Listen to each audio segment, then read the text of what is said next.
যখন নমরুদ আল্লাহ তাআলার সাথে যুদ্ধ করার জন্য প্রস্তুতি নিচ্ছিল, তখন আল্লাহ পাক একটি মশার দলকে পাঠিয়ে দিয়েছিলেন।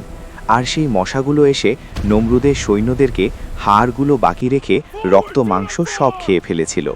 তখন একটি ল্যাংড়া মশা এসে নমরুদের নাকের ছিদ্র দিয়ে মগজে ঢুকে পড়ে। ফলে নমরুদ এই যন্ত্রণা সহ্য করতে না পেরে নিজের জুতা খুলে মাথায় আঘাত করতে লাগল। এতে সে একটু আরাম বোধ করত, কিন্তু আঘাত বন্ধ করে দিতেই আবার যন্ত্রণা শুরু হতো।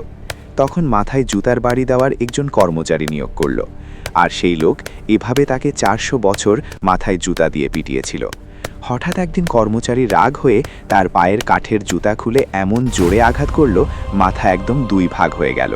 সাথে সাথে মশাটি উড়ে গেল। এদিকে নমরুদও মৃত্যুবরণ করে জাহান্নামে চলে গেল। আল্লাহু আকবার।